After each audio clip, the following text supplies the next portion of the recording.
दोस्तों नमस्कार, स्वागत है आपका 4 PM पर। मैं हूं आपके साथ अदिति।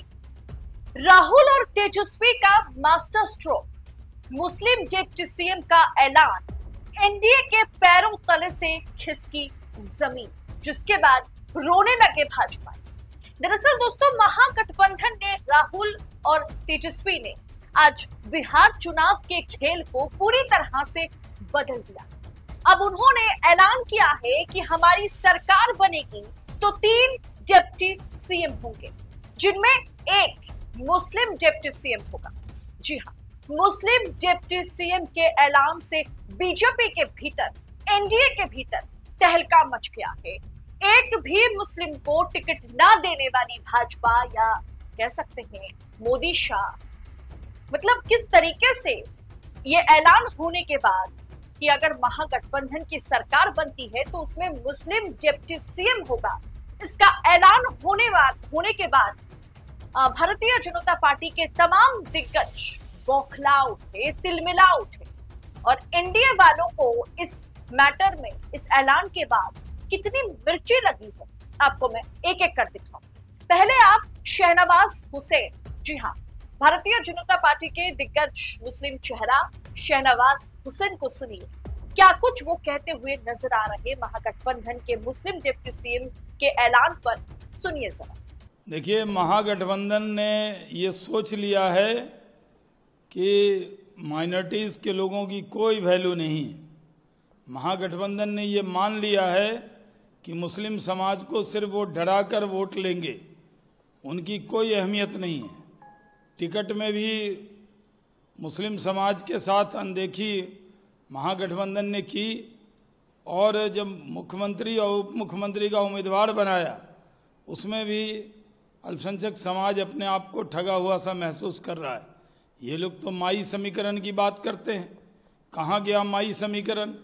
अब तो मुकेश सहनी और तेजस्वी यादव खुद अपने नाम का ऐलान कर बैठे, और उसके बाद पूरे उनके वोट बैंक में बहुत ज़बरदस्त निराशा है। अब इस चुनाव में जो उनका वोट बैंक है वो उनको मिलने वाला नहीं है, क्योंकि सबका साथ, सबका विकास, सबके विश्वास के रास्ते पर हम लोग चुनाव के मैदान में हैं। नीतीश कुमार ने न्याय के साथ विकास किया है। हम लोगों ने कोई भी योजना चलाई है उसमें कोई भेदभाव नहीं किया है, सबको एक नज़र, एक निगाह से देखने का काम किया। लेकिन जंगल राज की वापसी के लिए जो इन्होंने मुख्यमंत्री और उप मुख्यमंत्री का ऐलान किया है, ये इनको काफी महंगा पड़ने वाला है। अब शहनवाज हुसैन को याद आ रही है, अब उनको याद आ रही है कि मुसलमान विपक्ष के लिए महज वोट बैंक है, और भारतीय जनता पार्टी के लिए क्या है बताऊंगी आगे। दोस्तों, अब बिहार के दिग्गज भाजपा नेता मनोज तिवारी को भी सुनिए, क्योंकि लगभग सभी नेताओं का इस मुद्दे पर बयान जो है वो सामने आ गया है। मनोज तिवारी को सुनिए। देखिए, मुस्लिम समाज को तो वोट बैंक समझती है, केवल उनको कुछ देने का तो नहीं, आज तक कुछ नहीं दिया। आज सही मायने में देखिए तो मुस्लिम समाज को भी अगर कुछ उसके लिए किया है तो एनडीए ने किया है, मोदी जी ने किया है, नीतीश जी ने किया। और ये समय है जब मुस्लिम समाज ये सोचेगा। हालांकि महागठबंधन में इतनी लड़ाई है आपस में कि तेजस्वी बाबू को अपने को घोषित कराने में भी नाको चने चबाने पड़ गए। आप देख ही रहे हैं कि 40 के आसपास सीट पर तो ये सारी पार्टियां भरी हुई हैं। तो इनके महागठबंधन में अब सब कुछ ठीक नहीं है। अभी से आयुवाश के लिए ये भले घोषित कर लिए, लेकिन लग तो राहुल गांधी जी को तेजस्वी जी स्वीकार है, ना तेजस्वी को राहुल गांधी जी स्वीकार है। और ये लोग सिर्फ अपनी अपनी भलाई चाहते हैं, ये न तो मुस्लिम समाज की भलाई चाहते हैं और न तो बिहार के लोगों की भलाई। दोस्तों, सिर्फ मनोज तिवारी ही नहीं, चिराग पासवान, जी हाँ, एलजेपी प्रमुख चिराग पासवान मोदी के हनुमान क्या कह रहे हैं उसे भी एक बार सुनिए। वोट बैंक बना के रखना ऐसे समुदाय को, मुसलमानों की बात करेंगे पर जब रिप्रेजेंटेशन की बात आएगी तो रिप्रेजेंटेशन देंगे नहीं, उनको डरा के धमका के अपने साथ वोट बैंक रखना चाहेंगे। सैनी साहब को ही देख लीजिए, अपना समझौता हो गया, खुद डिप्टी सीएम बनने की घोषणा हो गई तो भूल गए, सीटें मिले नहीं मिले, अपने समाज के बाकी लोगों को लड़ा पाए नहीं लड़ा पाए। ये सिर्फ अपनी व्यक्तिगत महत्वाकांक्षाओं की लड़ाई महागठबंधन के घटक दल लड़ रहे हैं। अरे जो लोग अभी तक चुनाव प्रचार में नहीं निकले, ये लोग बिहारियों की चिंता करेंगे? आज से ये लोग चुनाव प्रचार शुरू कर रहे हैं। अभी तक तो भैया हम लोग का गला फंस के ठीक भी होने पे आ गया, हम लोग इतना प्रचार कर चुके हैं और ये लोग अभी तक निकले नहीं है। इन लोगों को सिर्फ आपसी महत्वाकांक्षाओं की लड़ाई लड़नी है, बिहार बिहारियों से सब मुसलमानों को समझना चाहिए कि क्या। अरे तो बिल्कुल मुसलमानों को समझना चाहिए ना भैया, कौन मुसलमानों की बात कर रहा है? ये वही राजद है ना, 2005 में मेरे पिता ने कहा था ना कि भाई एक मुसलमान को आप मुख्यमंत्री बना दीजिए, क्यों नहीं बनाए थे बताइए? अगर इतने ही मुसलमान के हितैषी बने फिरते हैं, क्यों नहीं उस वक्त एक मुसलमान मुख्यमंत्री बना दिए थे? अगर उस वक्त बनाते तो सही मायनों में समझ में आता कि भैया इनका समर्पण है मुसलमानों के प्रति।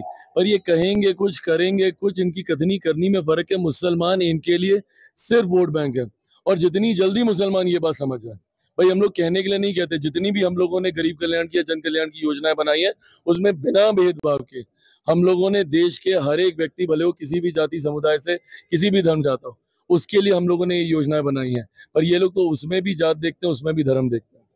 मतलब मैटर बहुत सिंपल है, सॉर्टेड है।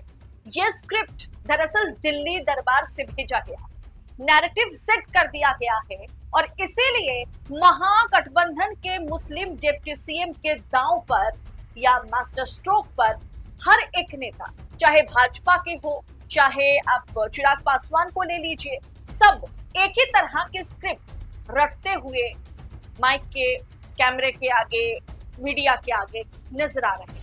क्योंकि नैरेटिव मुस्लिम विरोधी सेट नहीं किया गया, विपक्ष मुस्लिम विरोधी है, यह सेट करने की कोशिश हो रही है। 24 चुनाव में भारतीय जनता पार्टी ने तो कांग्रेस का जो चुनावी पत्र था उसे क्या कहा था कि ये मुसलमानों के लिए बनाए गए चुनावी पत्र, मैनिफेस्टो जो है वो मुस्लिम मैनिफेस्टो है। लेकिन अब बिहार चुनाव में भाजपा कह रही है, क्योंकि बहुत बड़ा दांव चला है महागठबंधन ने कि 3 डिप्टी सीएम होंगे, उसमें एक मुस्लिम डिप्टी सीएम होगा, और इस ऐलान ने बिहार चुनाव की परिभाषा को ही बदल के रख दिया। और इसीलिए नेगेटिव नैरेटिव मुसलमानों के लिए नहीं, बल्कि ये नैरेटिव गढ़ने की कोशिश हो रही है कि मुस्लिम भाइयों और बहनों को विपक्ष से, महागठबंधन से संभल के रहने की जरूरत है। क्योंकि ये पार्टियां जो है ना विपक्ष में, चाहे आरजेडी हो, चाहे कांग्रेस हो, या चाहे कम्युनिस्ट पार्टी की बात की जाए, ये सब के सब मुसलमानों को इस्तेमाल करने वाली पार्टी।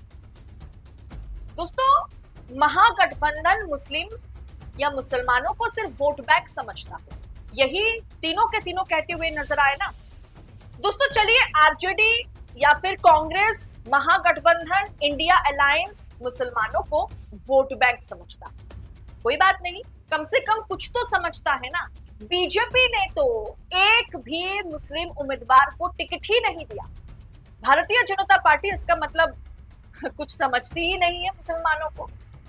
अब दोस्तों, जेडीयू की पहली सूची जब आई थी तभी मैंने आपको स्टोरी बना करके, वीडियो बना करके दिखाया था कि एक भी मुस्लिम उम्मीदवार उस लिस्ट में नहीं थे, जबकि अमूमन नीतीश कुमार की पार्टी की जो पहली सूची जारी जब होती है तब उसमें मुसलमानों के नाम होते हैं।